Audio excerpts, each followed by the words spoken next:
Hello my dear student. तो प्यारे बच्चों, इस वीडियो में हम किसी विज्ञान का प्रश्न है मृदा उर्वरता को परिभाषित कीजिए और मृदा उर्वरता को प्रभावित करने वाले कारक, इसका आंसर हम इस वीडियो में सोल्व करेंगे। तो पहला प्रश्न है बच्चों, मृदा उर्वरता को परिभाषित कीजिए कि मृदा उर्वरता क्या है। तो देखिए, इसका उत्तर इस प्रकार लिखेंगे हम। पादप वृद्धि के लिए, यानी कि पौधों की वृद्धि के लिए, पौधों के विकास के लिए अनुकूल दशाओं में मृदा द्वारा आवश्यक पोषक तत्व प्राय रूप, उचित मात्रा, उपयुक्त संतुलन में प्रदान करने की क्षमता को, किसको, पौधों को, है ना, मृदा उर्वरता कहलाते हैं।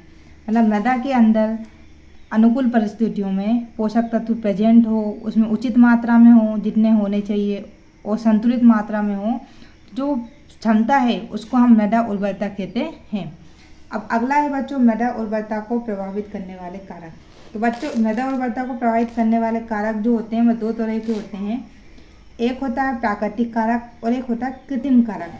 ठीक है, प्राकृतिक कारक जो कि प्रकृति के द्वारा इफेक्टिव होते हैं, ठीक है, और कृत्रिम कारक जो कि मानव की जो विभिन्न क्रियाकलापों के फलस्वरूप जो उत्पन्न होते हैं उसको कृत्रिम बोलते हैं। ठीक है, तो प्राकृतिक कारक के अंतर्गत आ जाएगा पैतृक पदार्थ, स्थलाकृति, मृदा आयु, जलवायु, मतलब ये प्रकृति के हैं। इसमें जो भी करती है प्रकृति करती है, और कृत्रिम में जो भी करता है मनुष्य कृत्रिम कारक में मनुष्य अपना हस्तक्षेप कर सकता है। ठीक है, जलवायु, मृदा प्रोफाइल की गहराई, मृदा की भौतिक दशा, मृदा अपरदन, मृदा में उपस्थित पोषक तत्वों की मात्रा, ये सभी क्या हैं बच्चों, प्राकृतिक कारक है। अब आते हैं बच्चों कृत्रिम कारक। कृत्रिम कारक कौन कौन से हैं?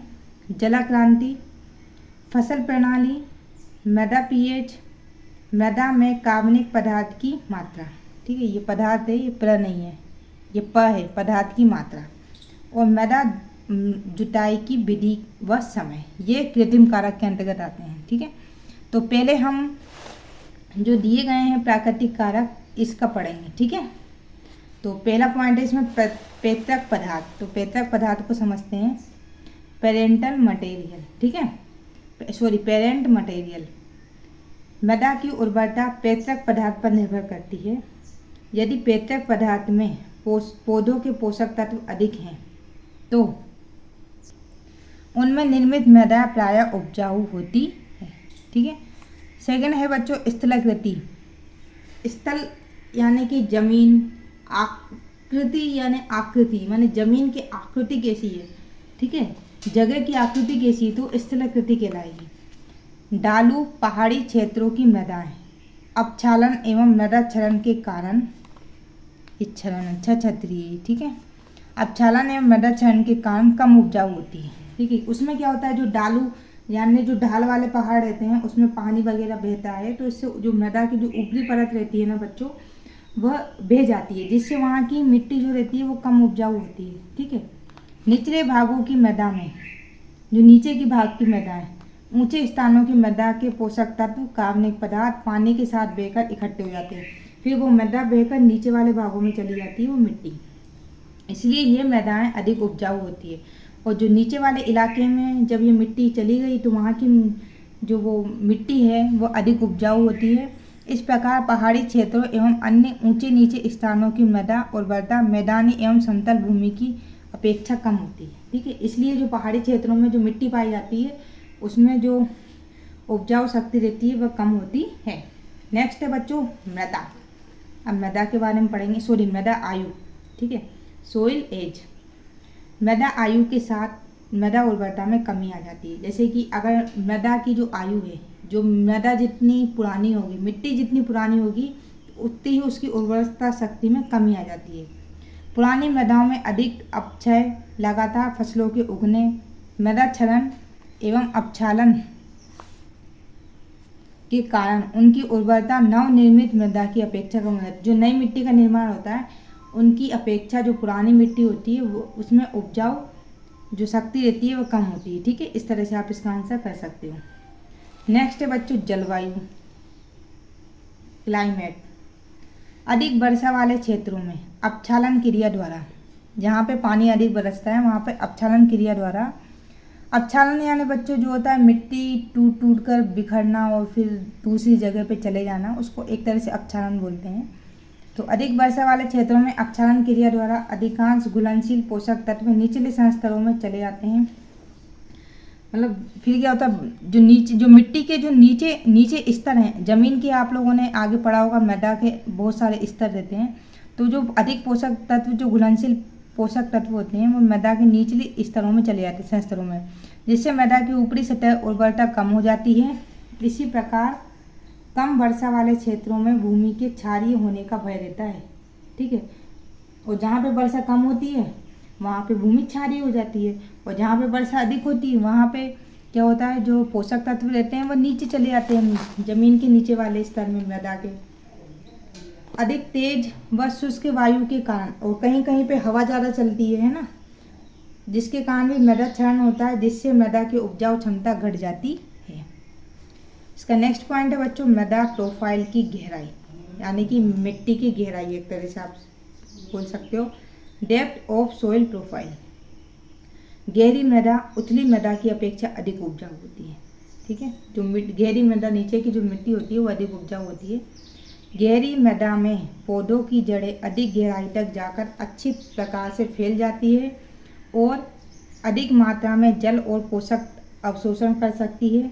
उथली मृदा में सूखे की स्थिति में पौधे पानी की कमी महसूस करने लग जाते हैं, जिससे पौधों की वृद्धि उचित रूप में नहीं हो पाती है।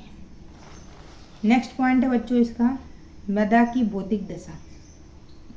मृदा की भौतिक दशा इस प्रकार होनी चाहिए कि फिजिकल कंडीशन ऑफ सॉइल। ठीक है, मृदा की भौतिक दशा इस प्रकार होनी चाहिए कि उसमें पौधों की बढ़वार हो सके, यानी कि मृदा की जो भौतिक दशा है वो ऐसी होनी चाहिए जिससे उसमें पौधे उग सके। ऐसा नहीं कि पता चला बंजर टाइप की हो, जैसे उसमें कंकड़ ज़्यादा हो, पत्थर ज़्यादा हो, है ना, तो ये सब नहीं होना चाहिए उसमें। उसको हम बंजर भूमि भी बोल सकते हैं। फिर ऐसी होनी चाहिए कि जिससे पौधों की बढ़वार हो सके तथा वायु एवं जल संचार पर्याप्त हो, ताकि उसमें पानी का संचार भी अच्छे से हो सके।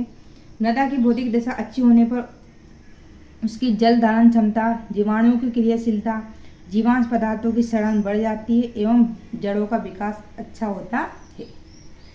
नेक्स्ट पॉइंट है बच्चों 7 नंबर का मृदा अपरदन, सोइल इरोजन। मृदा कटाव से मिट्टी के साथ साथ पौधों के आवश्यक पोषक तत्व भी बह जाते हैं, है ना, जिससे मृदा की उर्वरता में कमी आ जाती है। इसको ही मृदा अपरदन कहते हैं। मतलब मृदा की जो ऊपरी उपजाऊ परत रहती है वो वहाँ से हट जाती है, किसी कारणवश हट जाती है, जल के द्वारा, वायु के द्वारा या मानवीय क्रियाकलापों के द्वारा भी हट जाती है। तो उसको हम सोइल इरोजन या मृदा अपरदन कहते हैं। अब चलिए बच्चों इसका नेक्स्ट पॉइंट करते हैं हम। नेक्स्ट पॉइंट है बच्चों मृदा में उपस्थित पोषक तत्वों की मात्रा।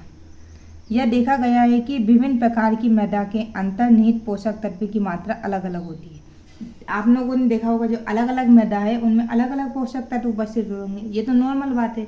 जैसे आप चले जाओ कहीं दूसरी जगह जाओगे तो वहाँ पे पोषक तत्व कुछ अलग होंगे दूसरी, और फिर जैसे मान लो आप इधर आ जाओ राजस्थान में तो यहाँ की मिट्टी अलग होगी, उसके पोषक तत्व अलग होंगे, इस टाइप से, है ना। कुछ मृदाओं में नाइट्रोजन की कमी पाई जाती है तो कुछ में फास्फोरस की। कुछ मृदाओं में किसी एक विशेष तत्व की अधिकता पाई जाती है, कुछ में कमी होती है तो कुछ में अधिकता हो जाती है ज़्यादा मात्रा में। जिन मृदाओं में अंतर्निहित तत्वों की मात्रा अधिक होती है उनकी उर्वरता भी अधिक होती है। अब बच्चों हम पढ़ेंगे इसके कृत्रिम कारक। ठीक है, अभी हमने प्राकृतिक कारक पढ़ लिए हैं, वह कंप्लीट हो गए हैं। अब हम इसके पढ़ते हैं कृत्रिम कारक। अब कृत्रिम कारक में पहले नंबर पे आता है जलाक्रांति।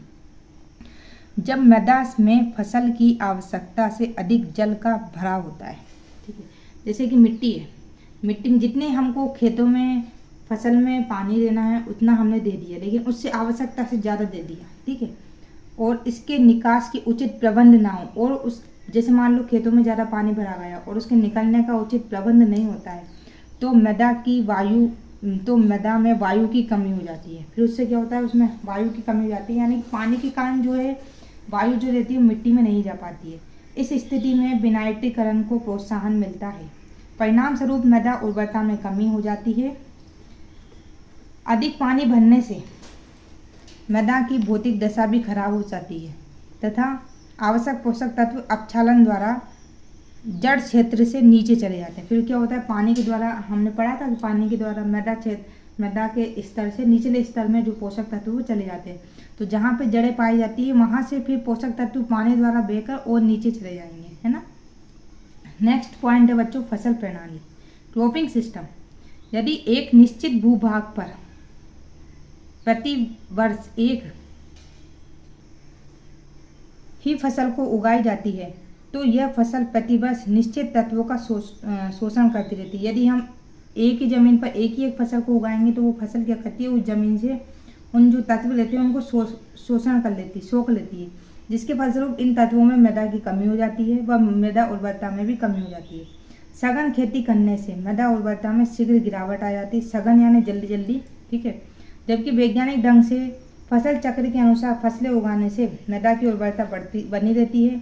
फसल चक्र में दाल वाली फसलें उगाने से मृदा की उर्वरता बढ़ती है। यदि हम एक ही एक फसल उगाएंगे तो इससे कमी आ जाएगी, इसलिए हम फिर विभिन्न प्रकार की अलग अलग फसल उगाते हैं। जैसे कभी दाल उगा दी, कभी हमने उस खेत में चावल उगा दी, तो कभी उस खेत में हमने अनाज उगा दिए, इस टाइप से, है ना। नेक्स्ट है, अगर हम गेहूँ अगर हर साल उगाएंगे तो फिर क्या होगा, उसकी मृदा की जो उर्वरता शक्ति है उसमें कमी आ जाएगी। नेक्स्ट पॉइंट है बच्चों सॉइल पीएच यानी कि मृदा का पीएच। मृदा उर्वरता एवं पौधों को पोषक तत्व की प्रायता मृदा पीएच प्रभावित होती है। मतलब मृदा पीएच के द्वारा भी मृदा की उर्वरता प्रभावित होती है, पौधों के पोषक तत्व भी उससे प्रभावित होते हैं। अधिक अम्लीय मृदा में कैल्शियम और मैग्नीशियम की मात्रा कम रहती है तथा लोहा, एल्युमिनियम, मैग्नीज, तांबा इतनी अधिकता हो जाती है कि उनका पौधों पर हानिकारक प्रभाव पड़ता है यदि मृदा अम्लीय होगी तो, ठीक है। इसके विपरीत क्षारीय मृदा में कैल्शियम, मैग्नीशियम की मात्रा अधिक होती है, लोहा, मैग्नीज, तांबे की मात्रा कम हो जाती है। इस प्रकार इन मृदा की उर्वरता कम हो जाती है।